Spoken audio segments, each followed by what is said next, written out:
हमेशा जब भी मैं सत्संग करने के लिए गुरुजी मुझे आज्ञा देते थे तो कहते थे आंटी वो वाला सत्संग सुनाओ ना। तो वही सत्संग आज आप सबके साथ शेयर करती हूँ।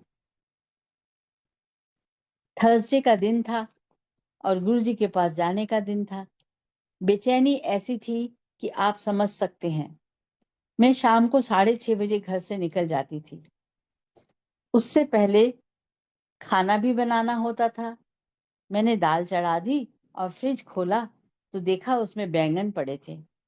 मैंने जल्दी से आलू बैंगन की सब्जी बना दी और सब तैयारी करके चली गई। नेक्स्ट थर्सडे आया तो बेचैनी वही, बेकरारी वही। गुरुजी के पास जाना है, जल्दी जल्दी सारे काम निपटा लूं और भागूं। जब मैंने सब्जी बनाने के लिए फ्रिज खोला तो देखा कि बैंगन पड़े थे और कोई सब्जी नहीं थी। फिर सोचा अगर आज भी बैंगन बना दिए तो अंकल से डांट पड़ेगी। हर थर्सडे आलू बैंगन बना के चली जाती है। मेरे अंकल खाने में बहुत पर्टिकुलर थे, खाना भी बहुत अच्छा बनाते थे। अब मैं सोचूं करूं तो क्या करूं, कुछ समझ नहीं आ रहा था। इतना टाइम भी नहीं था कि सर्वेंट को भेज के सब्जी मंगवा लेती। इसलिए सोचा चलो बैंगन ही बना देती हूँ, जो होगा देखा जाएगा। और मैंने आलू बैंगन की सब्जी बना दी।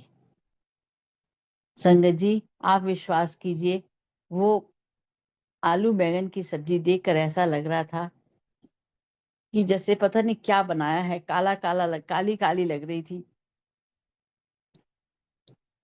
कहने में कहना तो नहीं चाहिए, कह रही हूँ गोबर जैसी लग रही थी।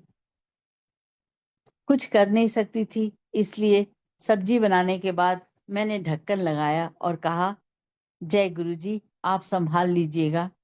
और बस मैं तैयार होकर चली गई। एम्पायर स्टेट जाकर सब कुछ भूल गई। लेकिन जब गुरुजी ने आज्ञा दी और मैं घर वापस लौट रही थी और सोच रही थी आज तो घर जाकर अंकल से डांट पड़ेगी और वो कहेंगे क्या तुम्हें और कोई सब्जी नहीं मिलती है, हर थर्सडे को आलू बैंगन बना के चली जाती हो। बस इन्हीं सब ख्यालों में, इन्हीं सब बातों में मैं सोचते सोचते घर आ गया और मैंने अपने बेडरूम का दरवाजा खोला तो देखा अंकल जाग रहे थे। मुझे देखकर कहने लगे रशिमा। मैंने कहा जी। आज जैसे तुमने आलू बैंगन की सब्जी बनाई थी उसका कोई जवाब नहीं। इतनी टेस्टी कि मैं बता नहीं सकता। ये सुन के मैं तो हैरान हो गई कि ये मैं क्या सुन रही हूँ। वो गोबर जैसी सब्जी को अंकल इतनी पसंद आ गई है कि इतनी तारीफ कर रहे हैं और कह रहे हैं ऐसी बैंगन की सब्जी तो पहले कभी नहीं बनाई और ना ही उन्होंने कभी खाई।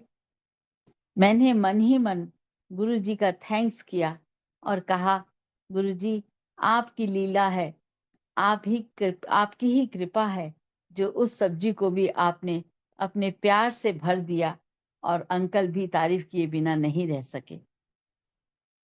तो संगत जी गुरुजी हर भक्त की पुकार, उसकी परेशानी को समझते हैं, अपनी कृपा से उसे आनंदित कर देते हैं। जितना भी गुरुजी का शुक्राना करें वो कम है।